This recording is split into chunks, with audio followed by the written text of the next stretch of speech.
aí, gostaram da história? Bem, agora nós vamos lá para o Rio de Janeiro, lá para o Jardim Botânico, e escutar a história Muito Mais que um Jardim. Muito mais que um jardim. Beto, Sérgio, Luciana, Julinho e o resto da turma estavam na maior alegria. Tia Sônia, a professora mais legal da turma, tinha dito que ia levá-los a um passeio muito especial, uma visita ao Jardim Botânico.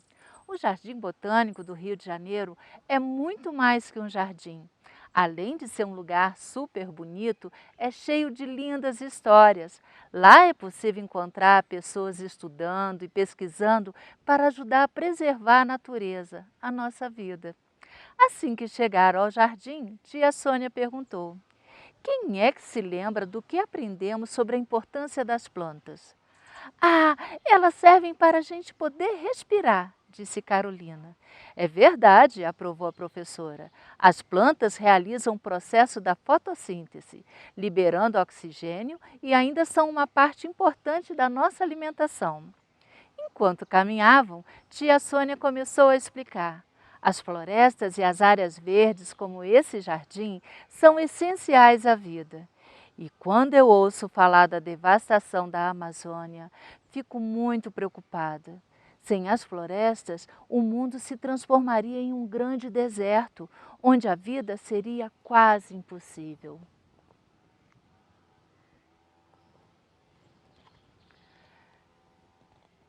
Que casa é essa, tia Sônia? Quis saber Julinho, apontando para uma construção. Ah, é uma casa muito antiga. Foi construída há mais de 400 anos.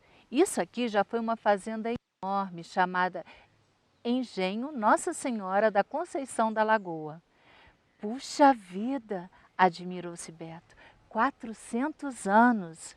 A turminha seguiu andando até o jardim sensorial, onde haviam plantas perfumadas, aquáticas e até algumas que tinham folhas gostosas de tocar. Tia Sônia explicou que aquele lugar tinha sido criado especialmente para as pessoas portadoras de necessidades especiais. As crianças adoraram, nunca tinham imaginado um lugar assim.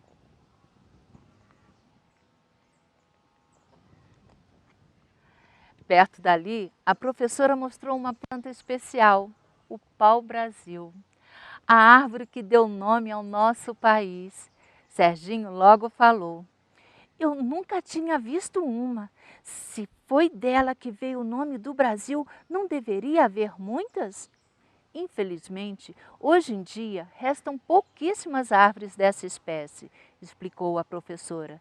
É por isso que elas estão aqui no Jardim Botânico, para podermos conhecê-las. São parte da nossa história. Vamos conseguir umas mudas e plantar no terreno da escola? Propôs Carolina. Todos aprovaram a ideia na hora. Vejam, aquele é Dom João VI, que foi o rei de Portugal, Brasil e Algarves.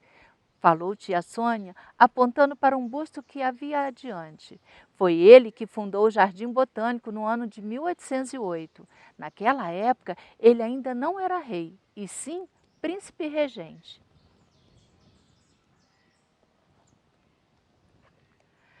E a palmeira ali perto é filha da primeira palmeira imperial trazida para o Brasil, a palmeira-mãe, que foi plantada pelas mãos do próprio Dom João.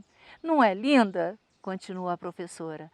Quando a palmeira-mãe morreu, ela tinha 163 anos. Ao chegarem à cascata artificial, tia Sônia contou: estão vendo aquelas árvores que estão lá atrás? Elas fazem parte da Mata Atlântica. Antigamente, esta floresta ocupava uma grande parte do Rio de Janeiro. A Mata Atlântica é uma das mais ricas do mundo em espécies de plantas e bichos e existia do Nordeste ao sul do país. Existia? Como assim? Surpreendeu-se Luciana. Infelizmente, a maior parte já foi destruída. Ainda bem que agora muitos já sabem que é importante cuidar dela e lutam por isso, não é, professora? Disse Beto.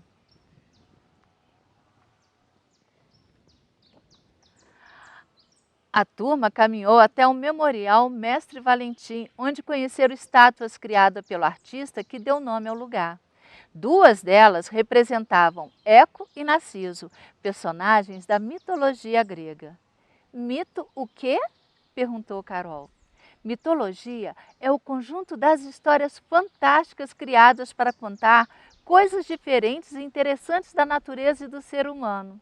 Eco era uma ninfa que falava demais e recebeu o castigo de só repetir as últimas palavras que os outros dissessem, contou tia Sônia. Por isso que quando o som volta, a gente chama de eco, descobriu Carolina. Isso mesmo, e por causa disso, ela nunca conseguia dizer que amava Narciso. Já Narciso, nem reparava nela, porque se achava tão bonito que tinha se apaixonado por si próprio quando viu a imagem no lago, explicou a professora. Que bobo esse Narciso, comentou Julinho. Venham, vocês vão adorar este lugar, chamou tia Sônia, entrando na estufa das plantas insetívoras. Essas espécies de plantas são chamadas de carnívoras. Credo! Espantou-se Serginho. Tudo bem, não tem perigo. É que além de tirar o alimento da terra com suas raízes, como as outras plantas, também precisam comer insetos. Eca! Disseram as meninas ao mesmo tempo. Para isso, as plantas soltam um perfume que atrai os insetos e depois fazem movimentos para prender os bichinhos e levar para dentro delas, onde são digeridos. Se eu fosse um inseto, tapava o nariz quando passasse por perto de uma dessas, disse Serginho.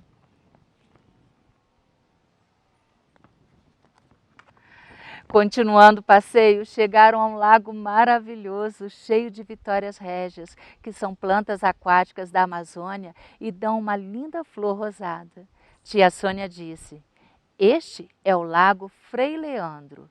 Tem esse nome em homenagem a um homem que fez muito pelo jardim botânico. Ele era um estudioso apaixonado pelas plantas. Que legal! Ainda bem que tem gente assim, né? Encantou-se Julinho. Foi esse Frei quem mandou construir o lago e, com a terra tirada daqui, teve a ideia de fazer aquele morrinho ali. E a professora apontou para uma elevação onde havia uma construção revestida de era, que hoje abriga o busto em sua homenagem.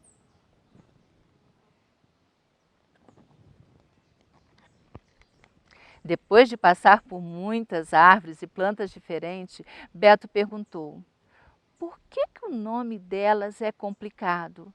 A professora explicou que toda planta tem um nome científico, escrito em latim, e um nome vulgar, que todo mundo conhece. Por exemplo, o nome científico da mangueira é Mangifera indica L. Depois o grupo se aproximou de outra casa chamada Museu Sítio Arqueológico Casa dos Pilões. Lá ela fazia parte de uma fábrica de pólvora que existiu no tempo do Império. Hoje é um museu onde existem objetos que contam a história da própria casa, desde a época da preparação da pólvora até os dias de hoje. As crianças estavam adorando cada lugar, planta e história que iam conhecendo. No final do passeio, tia Sônia quis saber do que cada um mais tinha gostado. Foi uma confusão, pois todos responderam juntos. Ah, eu gostei mais do jardim sensorial, respondeu depressa Luciana. O mais legal foi a casa dos pilões, disse Julinho. Gostei das plantas que comem insetos, preferiu Serginho. E Carolina disse que tinha gostado de tudo, que aquele dia tinha sido uma delícia, porém...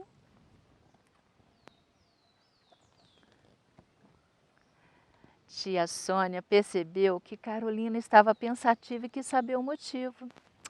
Nada, professora. É que este lugar é tão legal e sei que muitas crianças nunca poderão vir aqui. Você tem razão, querida. A gente poderia fazer uma campanha para outras professoras e escolas também trazerem seus alunos para conhecer esta maravilha. Que ideia legal! Animou-se Serginho. Assim as crianças vão poder virar defensoras da natureza. Sim, e assim acabou a história.